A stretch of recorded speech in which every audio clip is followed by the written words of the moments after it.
I have like 3 missions that I make sure everything is based around that, which is 100% biodegradable materials, bringing work to local women and artisans, and making really special things. We have a made-to-order service too, so people can get exactly what they want. That's Hannah Jenkinson. I'm Cara Duffy, and this is the Powerful Ladies Podcast.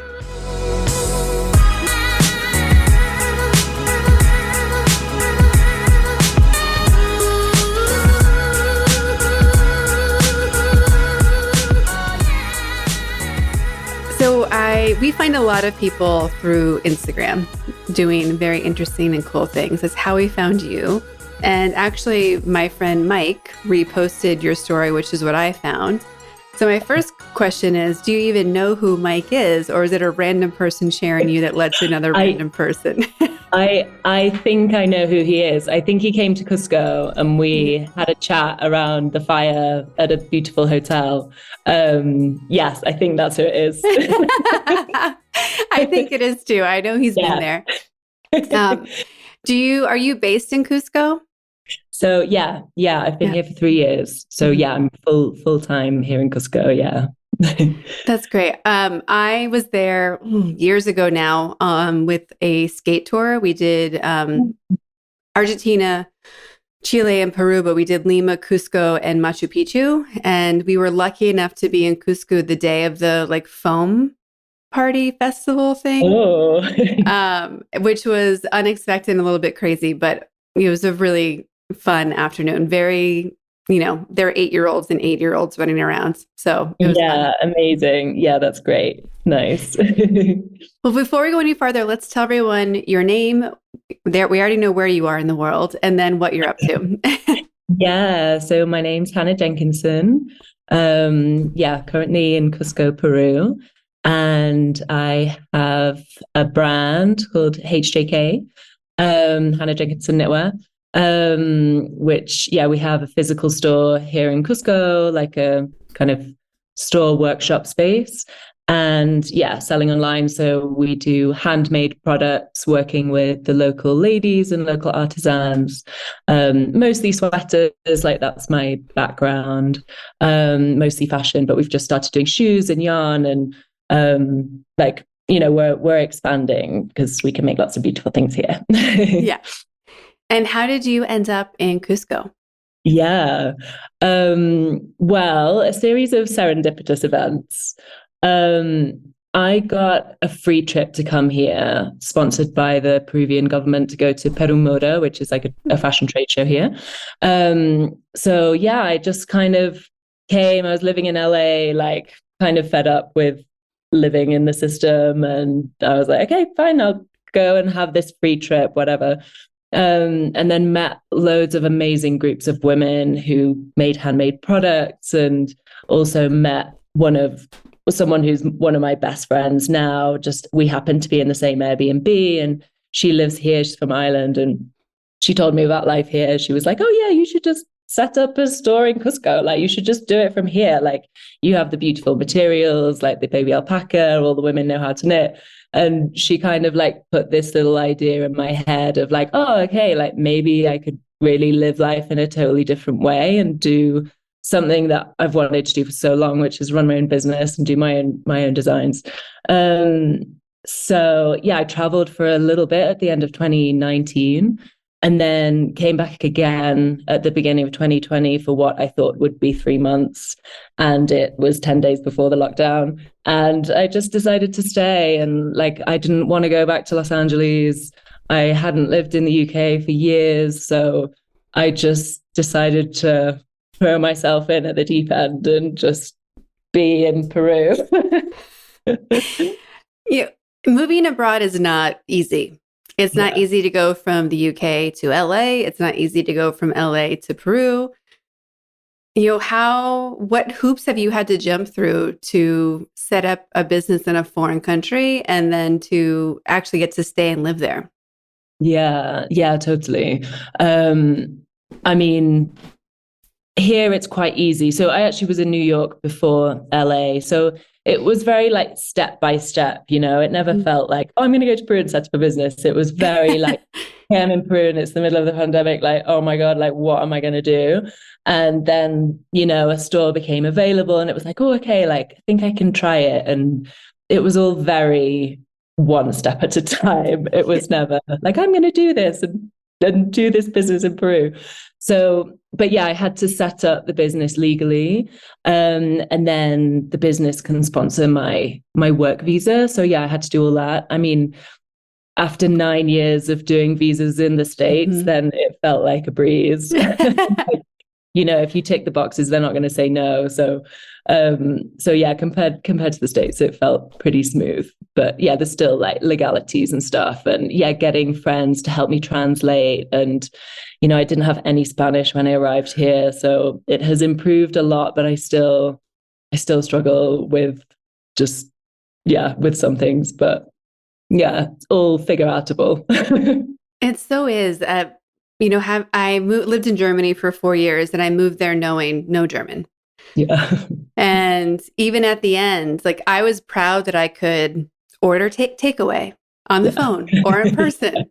But when it came to medical questions, internet, anything legal, it's like, no, like those are the words you learn last. Like I'm never gonna, if I ever know how to do any of those conversations in German, I would be amazed with myself.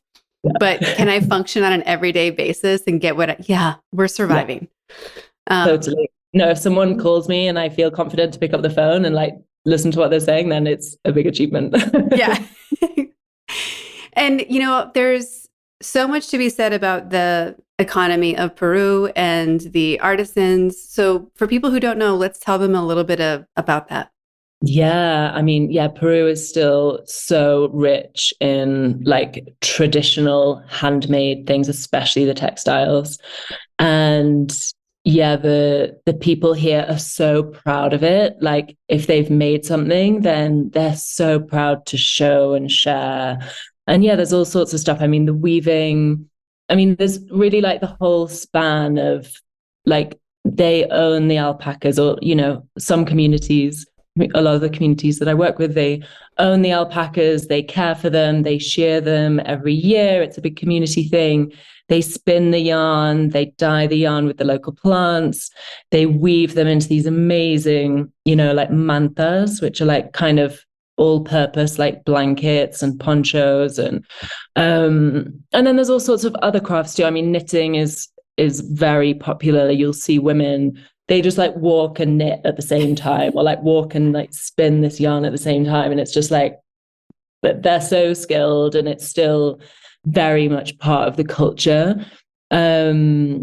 which is kind of, handmade things. If you see someone knitting like on the subway in New York, it's like, oh my God, like what are they doing? But you don't see it. But here people are making things with their hands everywhere, and it's amazing. There's so many other, like dyeing and carving and all sorts of amazing things from here. Yeah.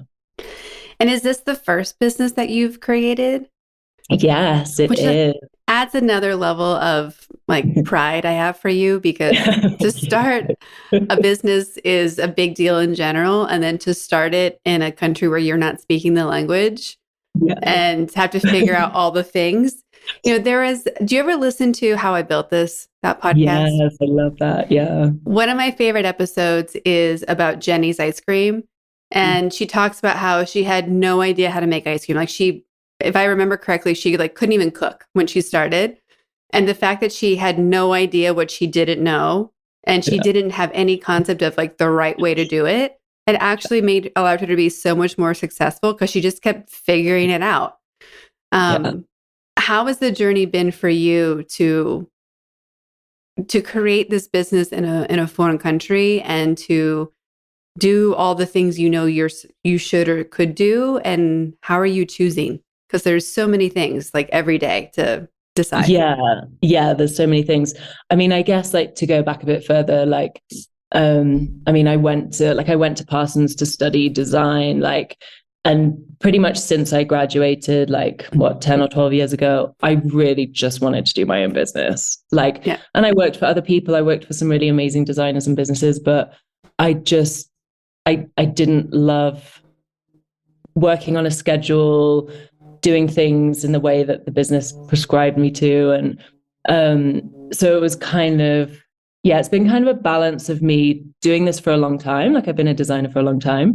And then, yeah, being thrown into this like totally foreign world of like, yeah, I've never had a shop, like figuring out how to pay people, like what's fair, like, yeah, finding like negotiating contracts and stuff has all been, I mean, yeah, really like having to take it a step at a time. And, the pandemic was kind of this beautiful like incubator of having the time to just see what unfolded. And, yeah, the pandemic was a really special time for me. It was really, everything really came together of how I wanted to do things.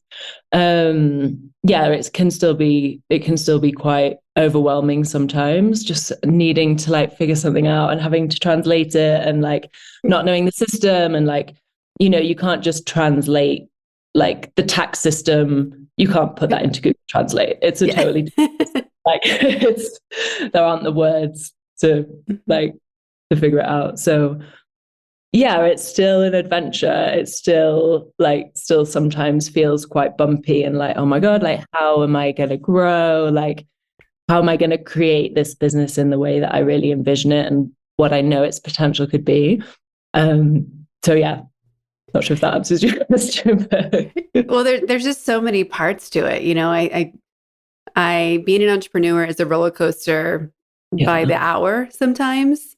And I think people who haven't jumped into that, entrepreneur pond think we're all a bit nuts because they'll see us having the worst moment ever. And you're like, just get a regular job. And you're like, what? No, like we're not there. Like that's not what's going on.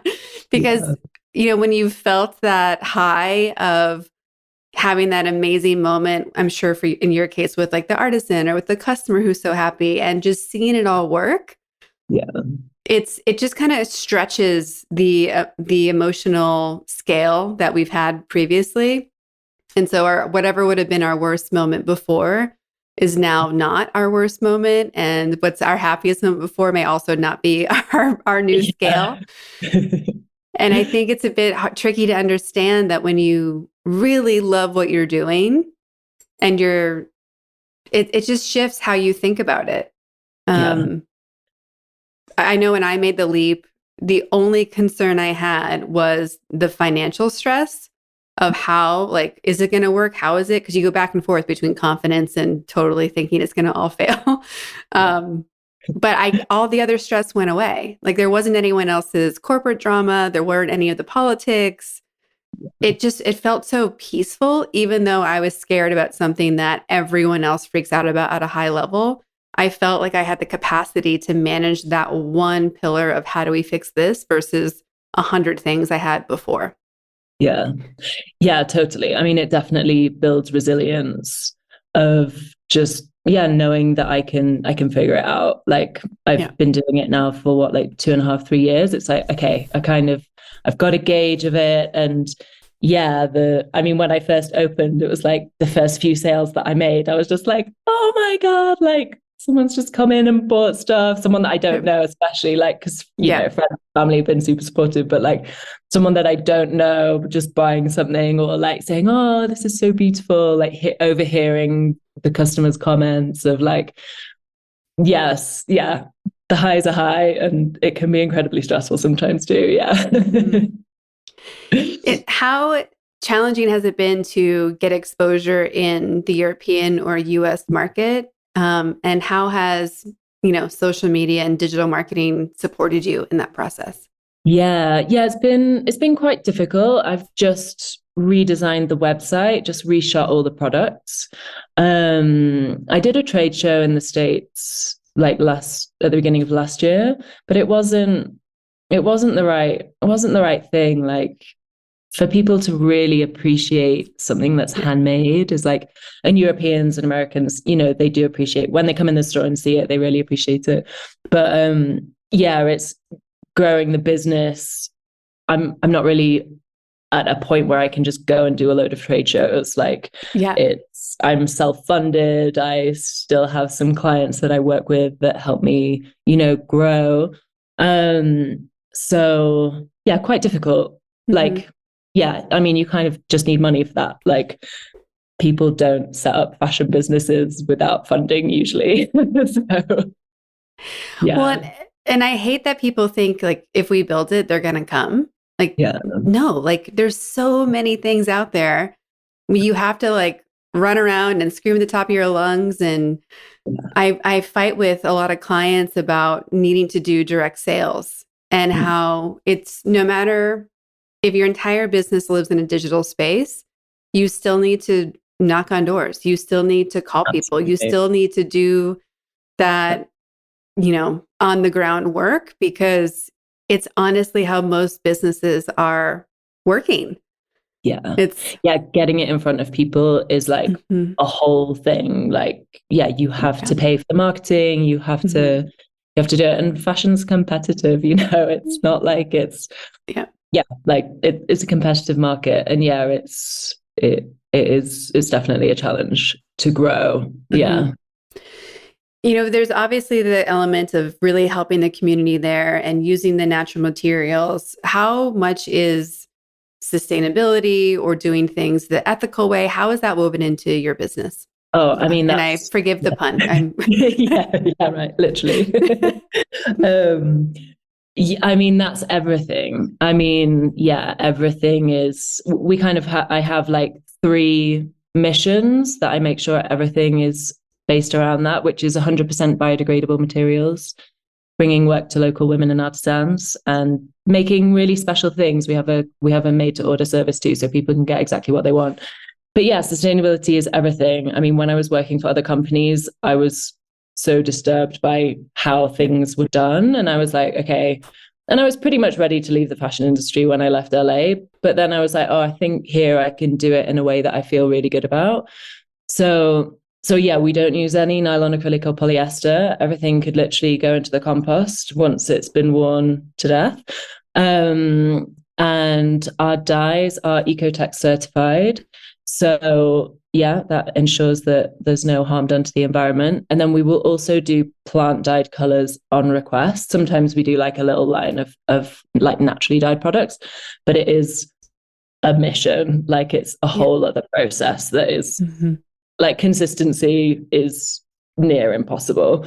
But that's what kind of makes it fun and special too. So TBD on the plant dye stuff. And then like, I really wanted to know who was making the products. Like, I wanted to hand the money over to them directly. Like, I know that this work can really benefit women, especially with families, because they can take the work home.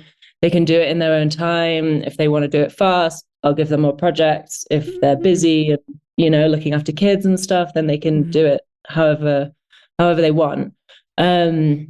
So that's the handmade stuff. We also work with a local workshop in Cusco too, which is owned by this awesome woman who is kind of a friend now. And then we hold very little stock. Like, a lot of our stuff is made to order, and that's a little bit of a, an investment thing. And it's also a sustainability thing of, we don't make anything that doesn't have a home to go to. But that's a bit of a balance. Some people don't want to wait like to get something. So we're kind of working on the balance of that. Well, we've had a lot of really interesting guests come on and talk about sustainability and the closed loop system in fashion. Yeah. And the patience piece comes up a lot, because there's I think we've been asking maybe the wrong question of how do we make the existing fashion consumer model sustainable versus making a new model that still allows us to love fashion and also love everything else involved, people and the planet and all the things. Where have you been frustrated in this industry, and where do you see that we're missing opportunities? I feel like the industry is such a mess. Like, I feel like and I don't feel like I'm in the industry now, but like, supporting really small businesses makes such a difference. Like, one sale makes such a difference to us. But it's like, where are those businesses, like how do you find them? And they don't probably have the money to do all the big marketing and stuff like that. So yeah, I mean, the whole industry, I was so ready to just get out and do something else. I was so ready to throw in the towel with it. Like the pace is just, it doesn't work for anyone. It doesn't work for the designers. It doesn't work for production. It's so stressful. Like, you know, designing like 4 collections a year, just everything needs to like slow down. And maybe the pandemic helped a little with that, but yeah, like appreciating what we've got, like reusing stuff, rewearing it, like, you know, all the things we know already. But yeah, I think being really conscious about where you're buying from can make it can make such a difference to small businesses. Yeah, in every industry now. Yeah. If we go back to 8-year-old you, would she have imagined that this is your life today? Definitely not. Yeah, definitely not. I mean, yeah, when I was 8, I kind of wanted to be an actress, actually. Like I loved acting and like but I loved art as well. And I guess part of my work is, you know, I still make a lot of the designs. I often make the first ones myself because I love the making. That was always what I loved about it. And then I hand it over to the ladies. So I still am very involved with making, but I definitely wouldn't have expected how unconventional my life is and like how much I've traveled and, you know, that I do really strive to live in a way that feels really good to me. And yeah, I think, 8-year-old me probably would have thought I'd just be like married with 2 kids, like down the road from my parents or something.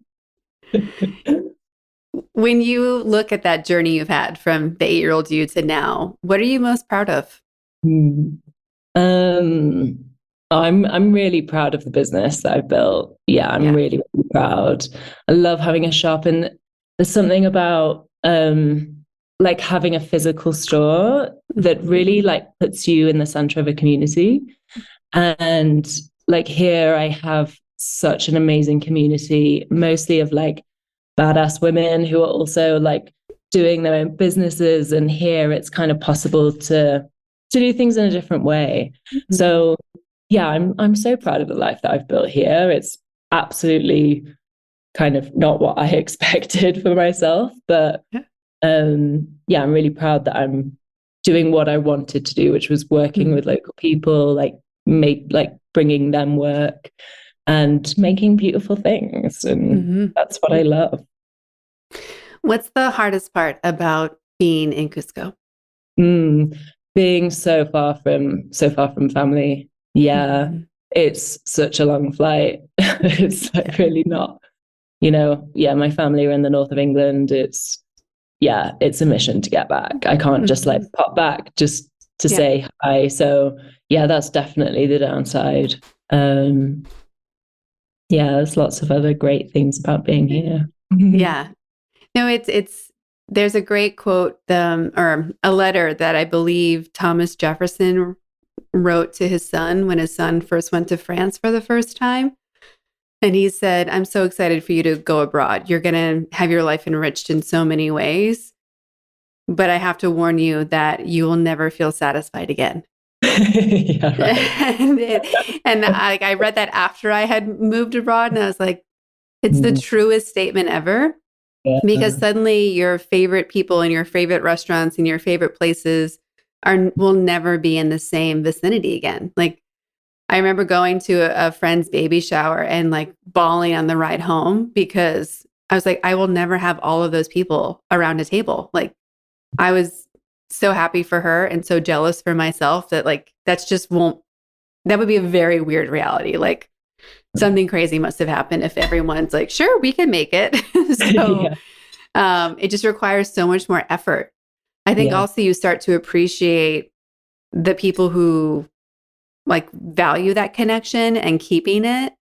Yeah. So how do you balance running a business, being far from family, and this is me projecting, so if I'm wrong, you please correct me, but the aloneness that I think can almost be doubled down between living abroad and owning a company, like there's dual alienation that can happen in that space. So what do you do to combat that? And how are you just maintaining yourself as a human and beyond being just a business owner? Yeah. Oh, I do a lot of stuff. Like, yeah. I need a lot of self-care to feel just like normal and okay. And I think this is one of the reasons that I didn't fit into, you know, working a real job in the States, because I just couldn't find that time to balance. Mm-hmm. And I am quite sensitive and energetically sensitive. And so, yeah, I mean, yoga, I do yoga a few times a week. There's a studio just down the road from me. I meditate. I just moved into a lovely house with a nice garden, so I can meditate and I can see this beautiful mountain in front of me. I have my 2 doggies, so we go hiking a lot. And I mean, here I have a really special community of a lot of business owners. So I really have, I do have people that we can be like, oh, like, yeah, it's been a shit week. Like, you know, let's chat about it. So I have a community in that way. But yeah, really wanting to grow and like just not knowing how to do it, like just trying things it can be really challenging. But the other thing that I have here is that I can really build my schedule and I can have a really flexible schedule. So if I need to take the afternoon off or even a day off, like I went hiking for a week with friends, like I can just build my own day, even day to day. Like I can get the assistants to work in the shop, and that really works for me, having flexibility of like, if I'm feeling something or need to tune into something, I can just take the time I need to. That's so valuable to me, like so precious. Yeah. When you think of the words powerful and ladies, what are they on their own? And when they're next to each other, does that definition change? Yeah, I love this question. Yeah, I mean, like powerful in kind of just the assumed meaning. I kind of think of it as quite a masculine word, like it's quite a hierarchical word. Like it's like someone's at the top and they're like bossing everyone around. But yeah, like the feminine sense of power, I think is way more, it's more like a circle. It's like way more holistic.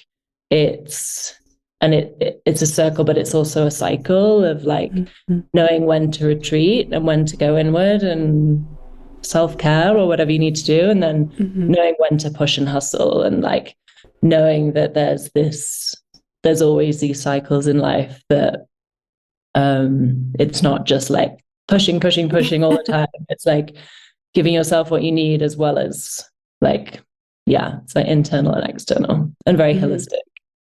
Yeah. What have you learned about yourself creating this business that surprised you?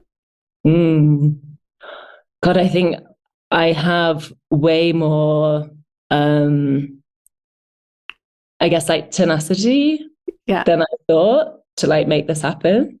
And yeah, like I've really like, I've done it now, but like it's taken so much. And yeah, there were times where I'm like, oh, I'm not sure if this is a good idea, but I just kind of like kept going.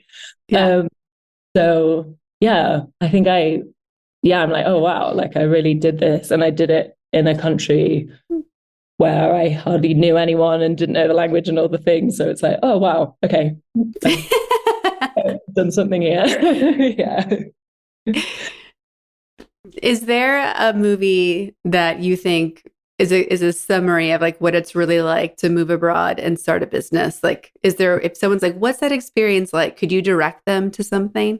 God, I don't even know. Like, I mean, it's one thing, you know, like eat, pray, love, like go and like experience these things, but to like really decide to actually live somewhere and stick it out and decide to build a community and, you know, even like sign a year's lease on a house and stuff. That was like, you know, unthinkable to me when I first arrived, but I just did that. It's like, okay, I'm going to be here. God, yeah, I don't know if there are any movies that come to mind that show this, like the step beyond all the newness of like, okay, I'm gonna invest in this and see it through, like with all the day-to-day things, like beyond when it's like exciting and new anymore. Maybe someone should make one. Well, like for me, I think the closest one is Under the Tuscan Sun. If you've watched that movie or read that book, because I like that it shows the like that it's like just random like crying and on the floor for no reason, and you're like, I'm just over making decisions. Like I'm over having to constantly be translating. Like I remembered when a friend moved to Germany and I went to pick them up at the airport, and I was kind of giving them the lowdown on things, and I went, oh my gosh, I actually know some things. It was 6 months after I'd moved there. And I don't have a headache anymore. Because you don't realize how much your brain everything is so new. Every sense is getting new information all the time, let alone the translation elements.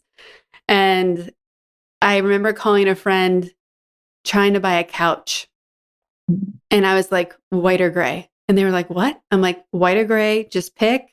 I cannot choose any more things. I am maxed out. And they're like, are you crying? I'm like, yes, I'm crying. I cannot make this choice. Just choose it for me. And like, you're not going to make a wrong one. I will not, hold you against whatever choice you make. But there's that limit of being pushed to the extremes of days when like nothing's working. And you're like, I'm just going to lay on the floor and cry because I have to. Yeah, totally. Yeah, no, I've had those days. Like, just especially like, when the pandemic, maybe like a few months into the pandemic, just like, oh my God, like, what am I doing here? Like, I've got myself stuck in Peru. Like, I could have got out if I wanted, but I decided to stay. And now I am stuck. And it's just like, like, what am I doing with my life? Like, in my late 30s, being like, oh my God, like, this was the worst decision I ever made. But like, how am I going to figure this out? Like, how am I going to get back to something, or like, I don't know, but you just take it a step at a time, don't you? And I think I kind of love throwing myself in at the deep end of like experiencing something else. And Cusco's actually been the first place where I felt like, I can stay and make something of this for the foreseeable future. There's definitely been some moments for sure. Well, there's so many studies and conversations I've been seeing lately about like really where do you get to live the life that people kind of dream about? Having a community, getting to walk to your shop, getting to start things and do projects that you want to do, and having that kind of magical balance of everything you need and nothing else that you don't need. And how can it all fit? Because there's so many places, especially in Europe and the US, where there isn't balance. And it's really lopsided on like how you get to spend your time, or maybe there isn't the freedom. But how you've described Cusco, I think sounds so charming, where I'm like, oh, do I need to move to Cusco? Would this be like, is this the better balance? Because I think that's what everyone kind of dreams about, of getting to do what you want and have it be in close proximity, and just getting to be the full version of yourself versus only one version. Absolutely. Yeah. I mean, the whole time I was in the States, even in London as well, when I worked there, like I felt so strung out all the time. Like I didn't feel like my life was my own at all. Like I felt like it was just taken over by this schedule and having to make enough money to survive. And I didn't really feel like I was living. But I think also the thing is like when you're in that system, you also don't have many other models of how other ways of life are possible. And there's like, just that has given me a lot of perspective of being here. It's like there are a million ways to live life. And if you can figure it out in the States and you want to be there, then that's like good for you. It's not easy to figure it out in that kind of culture where so much is expected of you of how to live your life. But I think there are so many ways to live life, and there are so many places in the world that you can try it out. And it was always a trying out for me. It was like, okay, I'll just try it. and see, and I can see myself being here for a while. But yeah, there are so many ways of doing things, and yeah, it's hard to have a role model when you're in the system. Well, and that's kind of why this whole podcast started, because there's so many people like yourself choosing a path that's really custom to you and making amazing things happen and making new opportunities for other people. And there's so many ways to have an incredible life. And so often we're only modeled the versions that are extreme. Like if it's like, oh, do you want a life like Oprah or Beyonce? Like you're like, well, sure, but that's very far from where I am right now. And that's not the vision I have for myself. And I think being able to show all the different ways that you can really be authentic to yourself. And I love the book Big Magic. Have you read that one? You know what? I haven't, but I like Elizabeth Gilbert a lot. Yeah. Yeah. It was surprisingly so far the most recommended book on this podcast from guests. But there's something really beautiful about having a life that gives you space to chase the opportunities that cross your path and to be able to say yes to things. I think it shifts our perception of the world and what's going on, because so many people don't have even the option to chase something a little bit. Like, what would it look like to go down the rabbit hole of, should I make a t-shirt company, or should I start this, dog business, whatever people want. Even if it's not going to be a business, just where's the room to do a project or go on an adventure? Yeah. And I can't imagine my life without the words projects or adventures. So I feel so bad when people are like, no, I just need to work and that's it. And I'm like, oh, like that's so unfun to me. Yeah. Yeah, me too. I can't do it just for the paycheck. Can't find that motivation. It just doesn't come. But yeah, I mean, so many people here come through. Just if anyone can do anything online, like then you can travel. Like, and the pandemic really shifted so much for that. Of like, yeah, if you can get some hours working in the States, but you can do it from anywhere, then you're free, So we ask everyone on the podcast where you put yourself on the powerful lady scale. If 0 is average everyday human and 10 is the most powerful lady you can imagine, where would you put yourself today and on an average day? I'm going to give myself a 9. I'm going to give myself a 9, like across the board, because like, yeah, I feel like I think like power comes from like being able to own your feelings and own your emotions. And like, I've really learned to do that. And yeah, I've like set up a business in a foreign country that like I didn't know anything about when I got thrown here. So yeah, I'm gonna go high. Yeah. I feel like I can tackle most things that life throws at me now. Like I've set up something that I really believe in, and I feel like I can just figure it out. No, like I've had ups and downs, but everything you can tune in and figure it out, and probably not the end of the world. Well, and how has that changed your perception of your own self-worth or confidence? Oh my goodness, so much. Yeah, so much. Like a total world of difference. Like, yeah, being in charge of my own schedule too. Like really, I feel amazing being able to do that. Like if I need to take the day off, then yeah, I can just do that. Or if I want to work from home, I can just work from home. And it's like, that really makes me feel in charge of my life. And yeah, feels really good.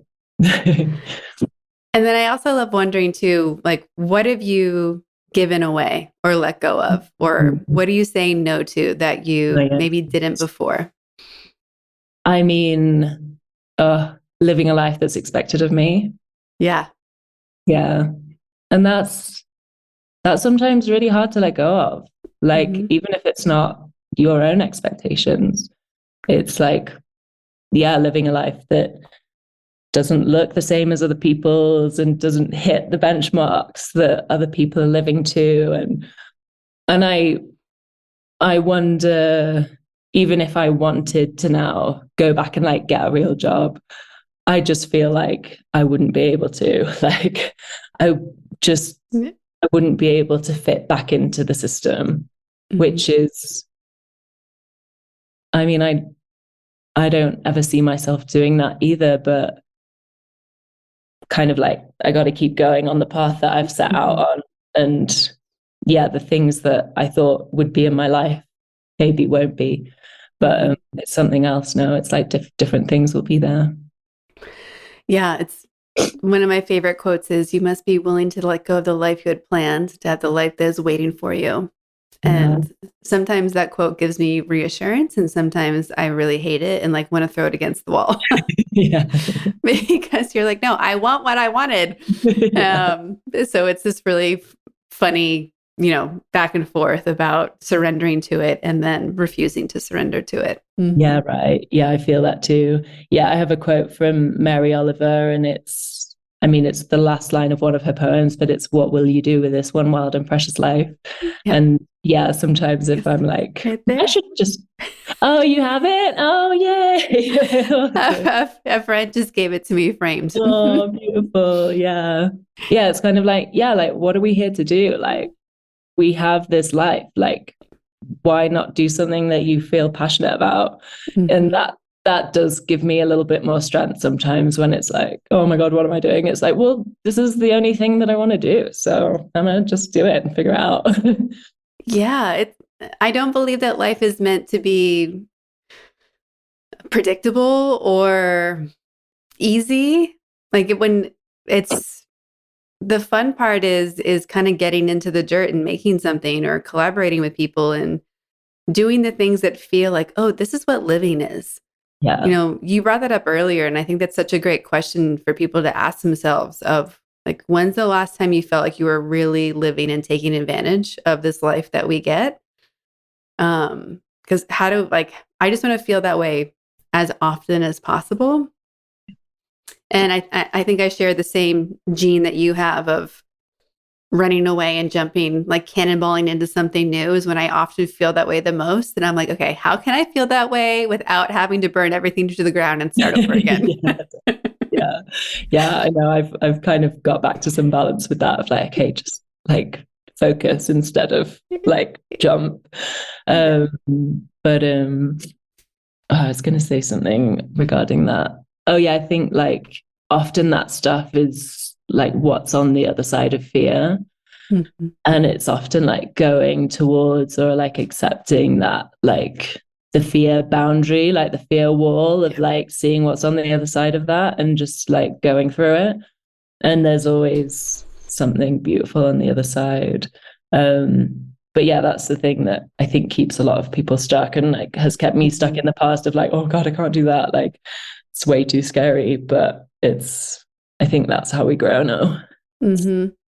Yeah. So I'm going to give advice I give to clients all the time to whoever's listening. Like, I dare you to like, fuck it up. Yeah. Like try, see how like I'm like, if you see how destructive you can actually be if you want to. Like, we're not like, we think we're going to like stray so far from who we actually are.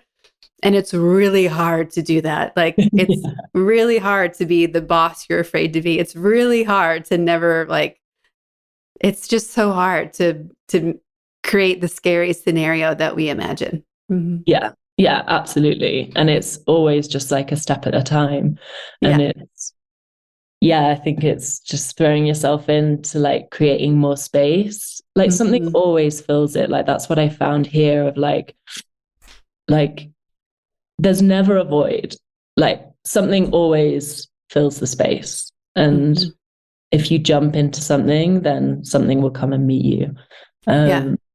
It's impossible to just free fall, like you will never free fall. Like there's always going to be something. Yeah, absolutely. We have also been asking everyone, what do you need? What's on your manifest list? How can we help you?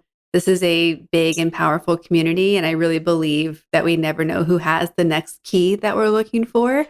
So what's on your list? Yeah, thank you so much. Money, primarily. I have, fully self-funded the business with my own consultancy work. And I've reached a point where I just can't really grow without financial help. So if anyone is in a position to gift, donate, fund, help in any way, then I would be incredibly grateful. And most of that would go almost directly straight to the ladies to make more stock and do some pop-ups and just get things flowing. And I'm also putting the feelers out for a business partner, maybe someone in the States who wants to set up some stores, who wants to help me grow in a way that, I've got so much already set up here, but there's some skills and financial stuff and just business stuff that I think with the right person, this could really impact a lot of people. So if there's anyone interested in maybe partnering with me in some way, then putting that out there too. Okay, amazing. And then on the financial side, where would investment start at? Is it like, great, we'll take $2,500, or are you looking for $100,000? I mean, pretty much anything in between that. Yeah, like $25,000 is like, that would help a lot. And if someone's interested in, helping in a bigger way, then like totally up for discussion. We're like, we're growing like so slowly now. So anything would help, and it has so much potential too. Yeah. Amazing. Well, it has been such a pleasure to meet you today. I'm so glad. Again, this is why I appreciate social media, when you get to find people that you may never have crossed paths with otherwise. And I just want to really acknowledge you for taking the leap and sticking it out and believing in yourself. And it's really amazing to create opportunities for other people, and especially other women, and to give them opportunities that honor the opportunity that you gave yourself of time, freedom, and flexibility, and having a safe, supportive working environment. So thank you for creating that and doing it. And I'm excited to have our listeners know that they should go and be buying knitwear from you right away. Because to your point earlier, like supporting a small business changes so many lives. And I don't think people realize the ripple effect that it has, because every penny is going to a much farther place than you would imagine it actually is. Yeah, absolutely. Yeah, thank you so much for saying that. I really appreciate it. And I've listened to pretty much every episode. So I love what you're doing too. Yeah, there's so many ways to live life, and there's so many things to create, and there's so much potential. Yeah. Well, and for everyone who wants to go buy some knitwear, where are all the places to find you, connect with you, etc.? Yeah, amazing. Yeah, Instagram is HJK_studio_. The website is www.hjkstudio.com. What else? Yeah, Facebook as well is HJK Studio. So would love to hear from anyone. And if people don't see exactly what they want, like we can make custom orders. So we can make something special, or in certain sizes or whatever. Amazing. Well, again, thank you so much for your time today. It's so nice to meet you, and I can't wait to see what happens next. Yes, thank you so much, Cara.